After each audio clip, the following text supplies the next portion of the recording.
thank you so much. Thank you for inviting me to join this very interesting discussion. My first comment is about the crisis.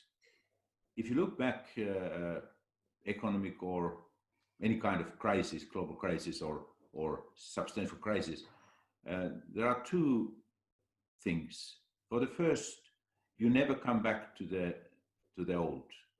There is always a new normal coming after the crisis. And secondly, this new normal is based on one basic fact. Crisis is strengthening existing tendencies, both when thinking positive side and negative side. Always crisis leads to a situation where these trends will be strengthened. I will take positive examples. They are easier to be recognized. Finland is very famous that we have a good education system, and we have been very proud to present that idea to the outside world. I have tried to ask several times Finnish educational authorities, are you sure that we have been doing everything that we can to digitalize education? Because that means a great opportunity to get personalized education, not to compare students to others, but to be able to identify what kind of progress individual students or pupils are able to get. And they have always said, oh, everything is done. We are doing fine, extremely fine. Don't worry about that. Now, after this crisis, we had to start using digital tools at schools.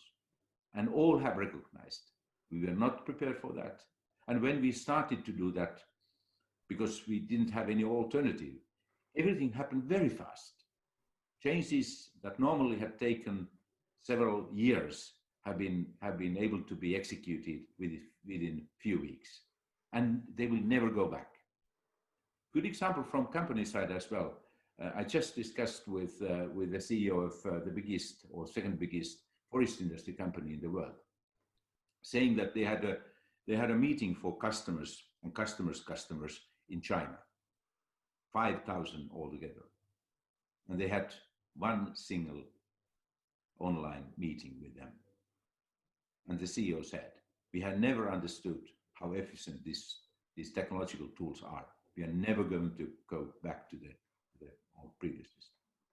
Or if you look at remote working, we have said that we have started, we have experienced. The fact is that within these few weeks, we have learned a lot. These tools have been developed and they are getting better and better every day. We are never going to go back to the old. So these are the first comments. So technology is going to change the world, and technology is going to be changed because of the world is changing. So there is an interaction between societal, economic aspects and technological aspects.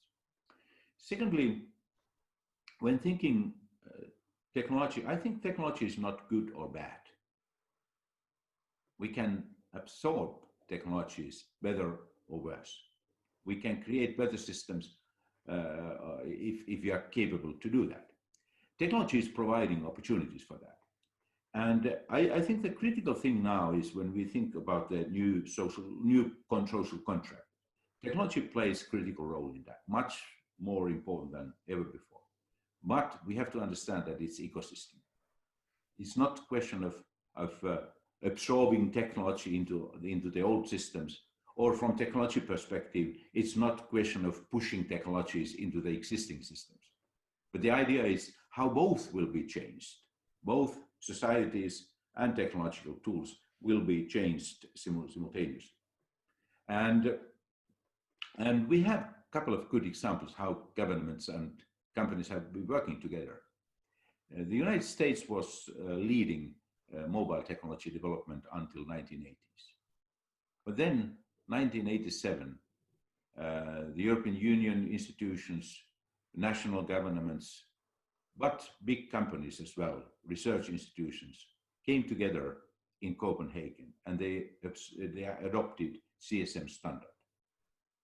And that standard was taken as pan-European standard. And every company, every government started to apply this standard and to make their efforts according to that standard. And within few years, 6-7 years later, that was a global standard and winning one.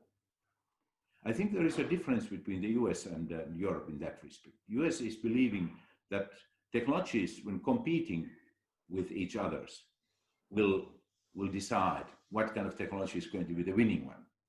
In Europe, we believe that governments can play some role.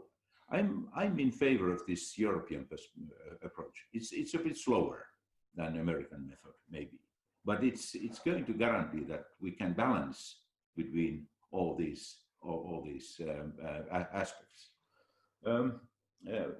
Finally, I think everything depends on this crisis, and the critical thing is how long it takes to get rid of this.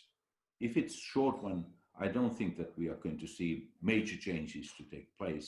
The world is not going to be changed in a dramatic way. But if this is a longer period of time, and I'm sorry to say, but I'm quite confident that this is going to take much longer than what we expected today.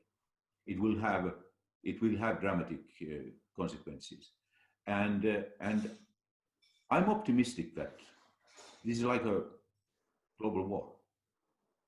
After the war, after the Second World War, governments have to come together and to start creating a new global system. And I think that quite soon we are going to recognize that if we want to get rid of this disease, we have to work together.